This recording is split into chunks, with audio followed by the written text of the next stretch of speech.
sea ya, este sí, este es el último prepase.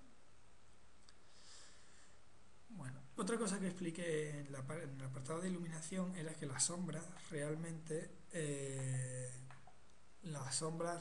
no deberían de calcularse porque si tenemos un sistema de fotones, la omisión de fotones o el momento donde no haya fotones es donde se producen las sombras.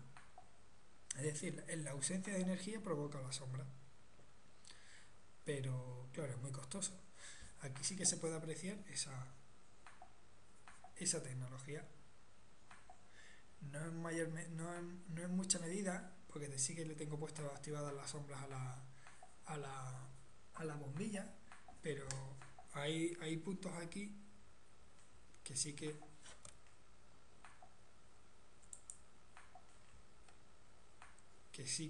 están sombreados y no deberían. Esto es precisamente porque las paredes del cubo están emitiendo energía y también están creando energía negativa en este lado de aquí. Bueno, ahora pasaré a describir el panel de render.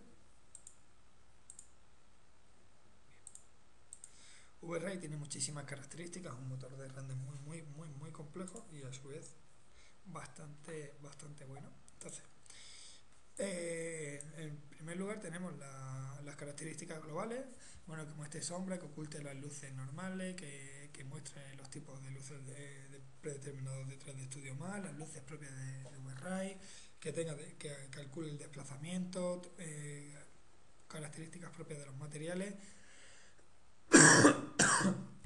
y bueno, por aquí nada más.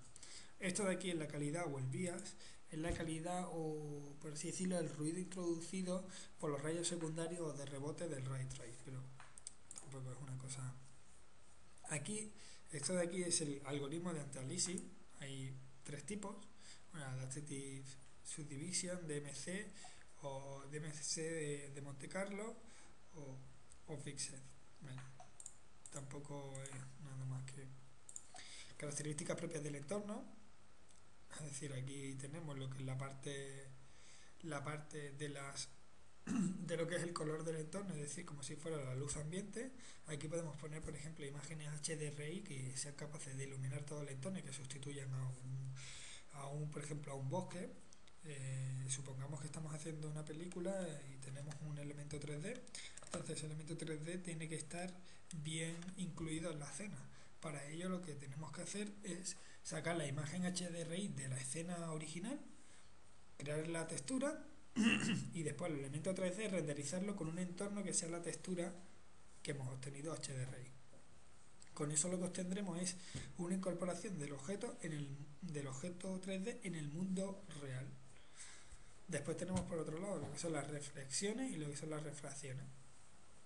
Igualmente son mapas que se introducen.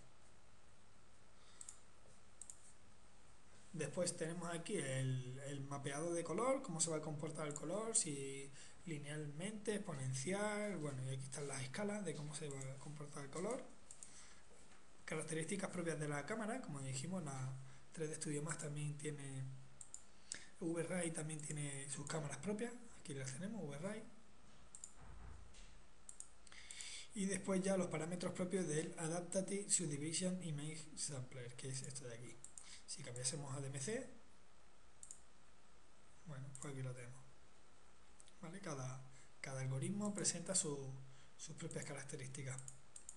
Bien, esto en cuanto a las características generales de VRay. Ahora vamos a pasar a lo que se llama la Indirect Illumination, es decir, iluminación indirecta o iluminación global.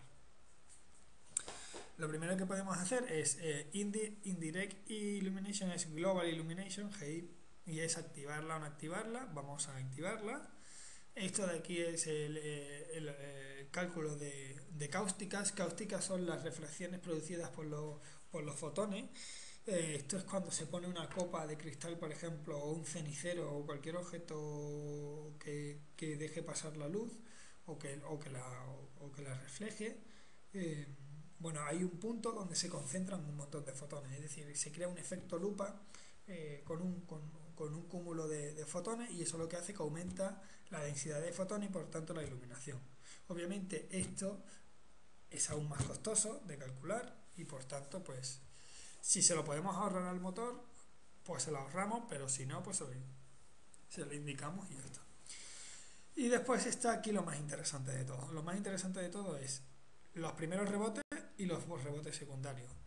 Como estamos hablando de iluminación global o de iluminación indirecta, lo que estamos hablando es de fotones y por tanto hay varios algoritmos para calcular los rebotes. Es muy importante el primer rebote porque el primer rebote es el que mayor energía lleva. Entonces hay que utilizar un algoritmo específico para el primer rebote y otro para los rebotes secundarios. Por eso, precisamente, porque el primer rebote es el, el, el fotón de donde sale desde la luz hacia los objetos. Entonces ese fotón lleva muchísima energía y si no lleva decaimiento, pues lleva la energía que lleva el emisor. A partir de ahí, el fotón ya cambia y lo que cambia es a partir de la textura o del color del objeto rebotado. Entonces, para eso pues se le pone o se le introduce otro tipo de algoritmo. Estos son los algoritmos básicos que hay de rebote secundario, Photon Map, Brute Force o Light Cache. Se suele utilizar bastante el interior el Light Cache, pero bueno, la diferencia entre ambos es, la verdad que a nivel de algoritmia no las conozco y bueno, simplemente era explicar esto. Aquí sí, en los rebotes primarios sí que está el Irradiance Map, que es el mapa de irradiación, es decir, donde presupone que todos los objetos son emisores de luz, entonces cuando la luz emite un fotón, a su vez este objeto también se está iluminando y entonces se tiene que hacer la suma aditiva del fotón del emisor más el fotón más la propia energía que lleva el objeto. Aquí tenemos las características propias de cada uno de los algoritmos. Tenemos unos presets que se llama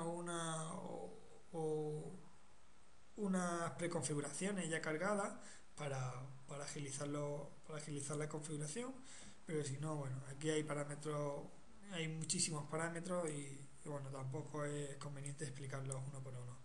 Lo que sí que el hecho de afinar más o menos cada uno de estos parámetros va a hacer que el tiempo de render disminuya o aumente y que la calidad del render también disminuya o aumente. Un buen renderizador o un experto en render obtendrá una buena configuración en base a las luces que tenga, a la configuración de luces y a la configuración del motor de render. Y esto tiene un impacto directo y muy grande en el coste final de la producción.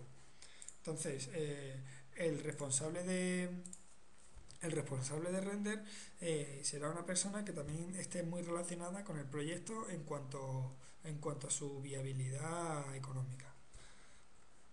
Bien, con esto pues vamos a hacer ahora unas pruebas de render. Ya teníamos una hecha eh,